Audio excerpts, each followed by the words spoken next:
All right, so obviously the expectations for your group have been high over the past few years, mainly since Nick and Kaytron got on campus and established themselves. How would you say the season has went for the running backs overall? I think it's been really good. I mean, we was nicked up early, mid part of the season, so production had tailed off. But I would say this: when you need to be at your best, we at our best now. We're healthy, and you kind of see how the game's been going different when we got Kaytron and Nick healthy. And I think Coach done a great job at how we made to take care of our whole team throughout the season. Made it scale back, maybe not as much big good on good, and just allow our guys to be fresh. And I think right now, you seeing what a healthy, fresh Penn State football team look like when August, Nick and Kaytron are playing at their best. Because our offense, we're a better offense when those two guys playing at a high level. And right now, they're probably playing their best football they ever played, and they playing at the same time, which is really scary because maybe not for everybody else, for us as an offense, because it allows us to keep peaking. When one tired, the other guy come in, there's no drop off. And to me, that's when you build depth, and that's what we've been fighting since Coach got here, to be able to have that type of depth. So when you're deep involved in the playoff, you give yourself a chance, because what you don't want to be, you got a guy like Nick and he's down and need a blow, and your second, third, fourth guy come in and they can't uphold the standards. And right now, we've been able to do that. How do you assess the season Nick's had individually?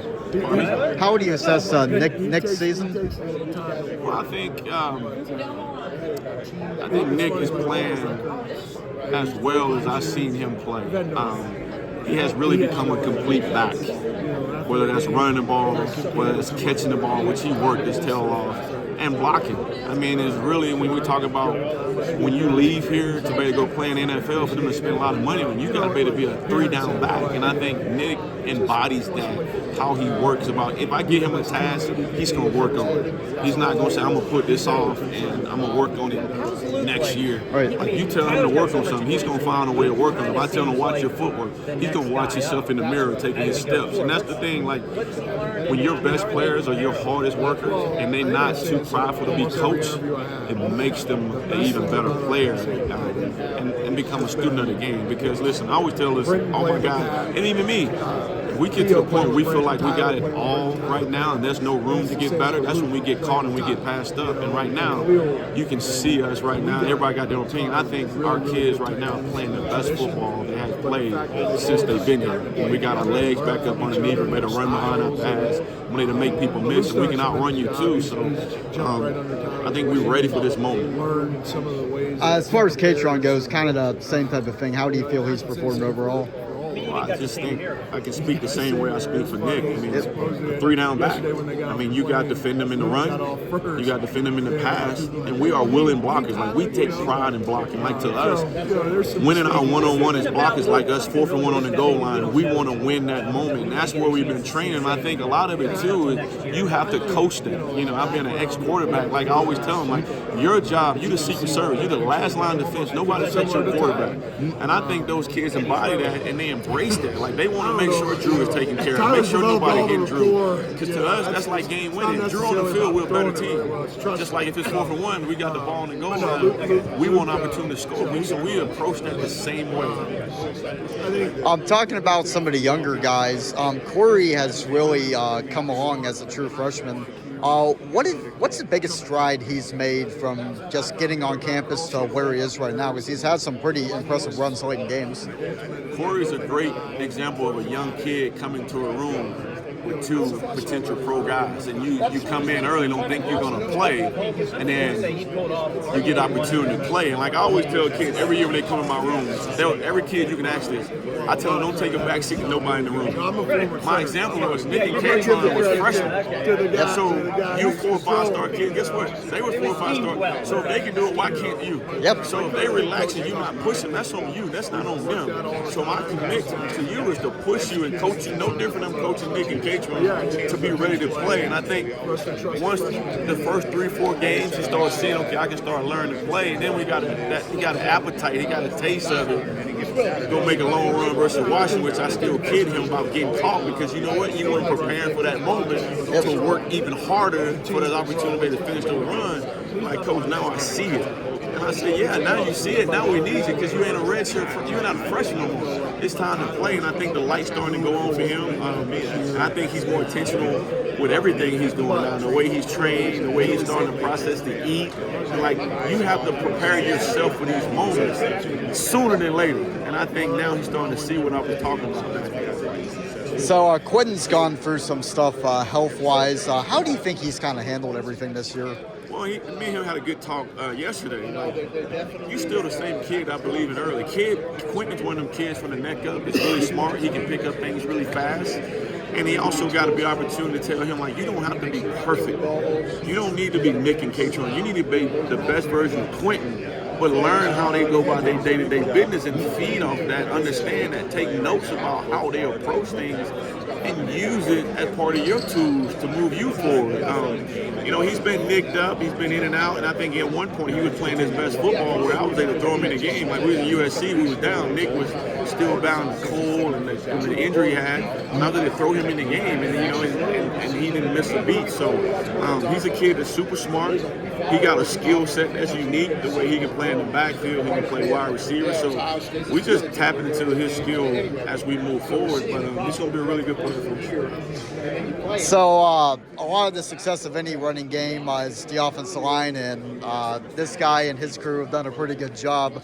How big is that to have them performing at a high level, and how much does that help Nick, Kaytron, and the rest of the crew be at their best? Well, to me, I think we got the best O-line coach in the country, and I'm not just saying because I work next to this guy. We also live next to each other in the same neighborhood, but I just see how he works. Phil will tell you, he maybe not the most talented lineman coming out, but nobody outworked Phil as a player. The guy played, 5-6 years in the NFL, so you take that same approach into your O-line room and how you teach those guys, how you send notes to those guys, and how they feed off their coach is what makes us go.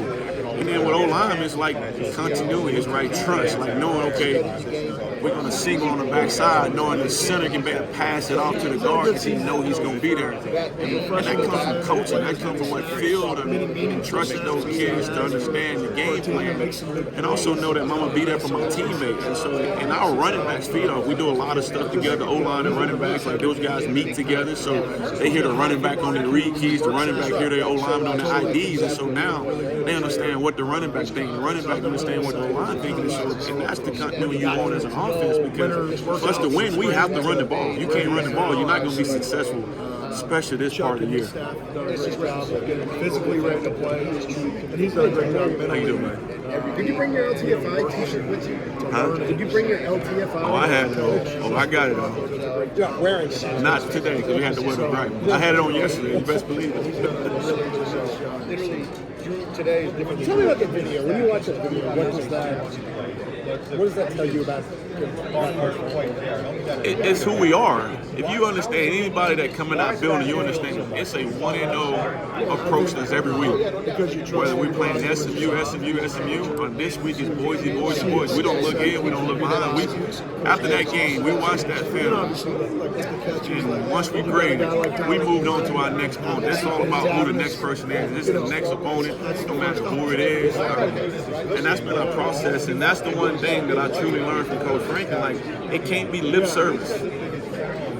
You are what you say you are. And if I'm going to do something, I'm going to do it 100%. I'm not going to play the game and be thinking about, okay, we're playing the Big Ten Championship. Because you're not going to the Big Ten Championship, you don't handle your business. So only the most important game we play is that game that we play in that week. And so it's truly 1-0 mentality for us and who we play in that week. How do you not make that reverse? Because so many other places in life, well, I think it's your standards, it's your culture, it's your core values. When you say something, it's consistent every week with your approach. Like, this is what we're going to do on Sunday, this is what we're going to do on a Monday, this is what a Tuesday's going to be like.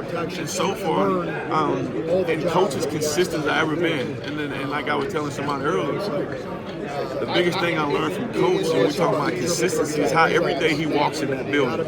There's not a frown on his face. There's not a tired look on his face, even when he's tired, because nobody cared that you work 16, 17 hours. All they care about, can I be consistent in my team meeting? When I get my message to my team, can my assistant coaches take my message and correlate that to your meeting rooms, and can we take it to the field?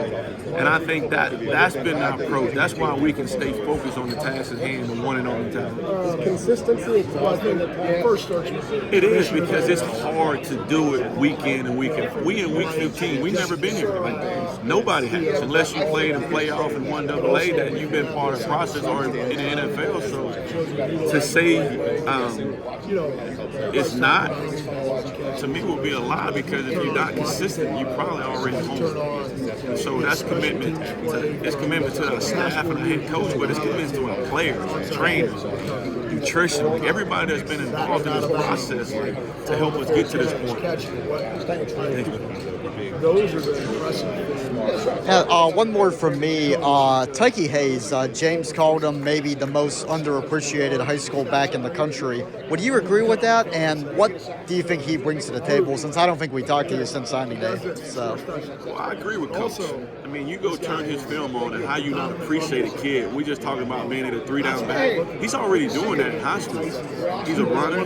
He catch the ball well and he blocked. I think a lot of people didn't rank him high because he probably didn't go to their camps. But that's BS, because everybody don't have a schedule that allow you to go to a weekend to a camp. Right. His film validates who he is. I mean, the kid, all-time leading rusher, Allen Quipper, that school in itself should speak volume of the type of career he has. And, he's got a great frame. He's kind of built like the two guys we talked about earlier. So he's a kid who has a body that can play right away. He's everything you look for in a running back. He's contact and balance, better to make people miss in open space. So, like, I'm super excited about this kid, and I can't wait to get him here to coach him. All right. Anything else? That's it. Awesome.